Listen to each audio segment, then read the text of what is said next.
নমস্কার বন্ধুরা, আমার চ্যানেলে আপনাদের স্বাগত জানাই। আশা করছি সকলে ভালো আছেন।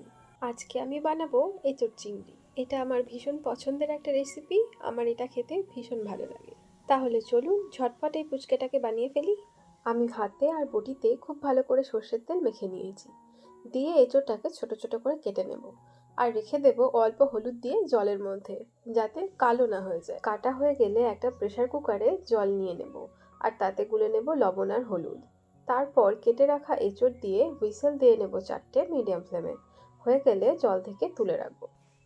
এবারে একটা কড়াইতে ছোট করে কেটে রাখা আলু ভেজে তুলে রাখবো। তারপরে জল ঝরিয়ে রাখা এঁচোড়টা ভেজে নেব। এখানে বলি, এঁচোড় যত তেল দিয়ে ভাজা যাবে খেতে কিন্তু ততই ভালো লাগবে। আমি খুব বেশি তেল দিচ্ছি না।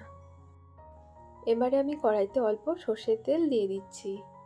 এবারে ফোড়নে দিয়ে দেব গোটা গরম মশলা আর অল্প গোটা জিরে।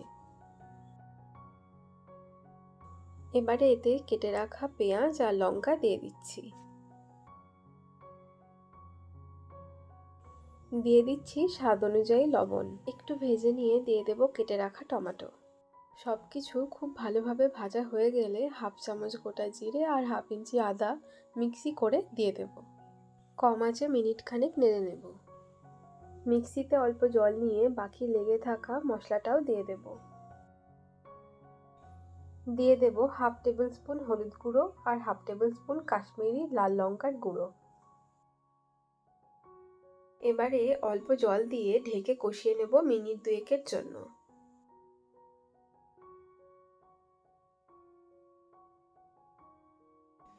এবারে দিয়ে দিচ্ছি লবণ আর হলুদ দিয়ে ম্যারিনেট করে রাখা ছোট চিংড়ি মাছ। মিনিট 2-এর জন্য নেড়ে নিয়ে ভেজে রাখা আলু আর এঁচোড়টা দিয়ে দেব। সবকিছু ভালো করে মিশিয়ে নিয়ে ঢাকা দিয়ে দেব অল্প সময়ের জন্য। এবারে দিয়ে দিচ্ছি অল্প জল, দিয়ে ঢেকে দিচ্ছি মিডিয়াম ফ্লেমে 5 মিনিটের জন্য। এবারে দেখে নেব সবজিগুলো কেমন কি গলেছে। তারপরে আবার ঢাকা দিয়ে দেব 5 মিনিটের জন্য মিডিয়াম ফ্লেমে। সবজিগুলো খুব ভালোভাবে গলে গেছে। এবারে ওপর থেকে দিয়ে দেব গুঁড়ো গরম মশলা। এবারে ঢেকে দেব লো আঁচে 2 মিনিটের জন্য। ব্যাস, আমাদের রান্না শেষ। এঁচোড় চিংড়ি খেতে আমার কিন্তু ভীষণ ভালো লাগে। শুধুই আমি অনেকটা খেয়ে নিই। তো বন্ধুরা, আমার রান্না ভালো লেগে থাকলে লাইক, কমেন্ট এবং শেয়ার অবশ্যই করবেন। আর আমার চ্যানেলে আপনি যদি নতুন হন তো অবশ্যই চ্যানেলটিকে সাবস্ক্রাইব করবেন। সকলে ভালো থাকবেন। অনেক ধন্যবাদ।